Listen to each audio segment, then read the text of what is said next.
Hi there, my name is Tilly. I'm 24 years old and I am a master's student studying data journalism at Stanford.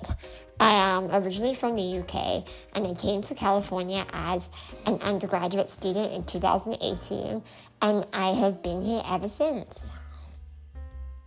Something else to know about me is that I was born with a genetic neuromuscular condition called spinal muscular atrophy, which means I've never been able to walk, stand, or crawl, and have about the muscle strength of a newborn baby.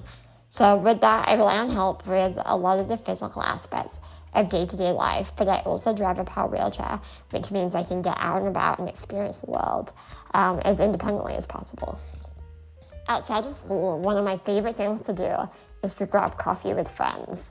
And here in Palo Alto, we have a number of great coffee shops that I love to explore. They are off campus, so I have to think about how I'm going to get there because I don't have a car that's wheelchair accessible and I can't just hop in my friend's car like other people might. So I have to think about taking the bus, which can take anywhere from 10 to 20, 30, 40 minutes, depending on how frequent the buses are, whether it's a weekday, whether it's a weekend. I have to factor in whether they're going to be running on time, whether I just missed one and then I got to wait for the next one.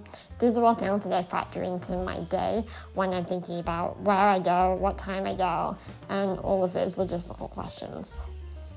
The buses we have here at Stanford are wheelchair accessible, so a ramp comes out and I'm able to drive my wheelchair onto the bus and then get strapped in by the driver so that my chair stays nice and secure.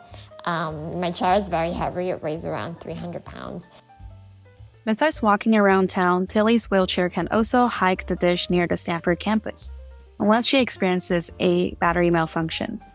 One time that happened and her friend Riley, who happened to be on the rowing team, pushed for an hour on the trail and 1 hour back from the end of the trail to Tilly's dorm. For the remainder of that quarter, Tilly had to be really careful with where she went because she had to wait until going back to the UK to replace the battery. When I go to a coffee shop, there's a number of different things that make it a pleasant experience for me or not. Thinking about the accessibility of the counter, how I make my payment, how helpful the staff are in giving me a hand. These are all things that really impact my experience. Another thing that's really important is the type of cup because I'm not able to lift anything that's particularly heavy and I'm also not able to drink without a straw. So it's really important that I have these on hand. Different types of straws can possibly work, but it's really important that I'm able to be as independent as possible when it comes to consuming my coffee. When I'm ready to leave, I make sure to check the bus timetable to make sure that I don't miss the last bus. Because here in Palo Alto, there's no wheelchair accessible Uber and Lyft that's 100% reliable. And it's a little bit too far to walk, so I definitely don't want to get stranded if I miss that last bus on a cold night and I'm not able to get home.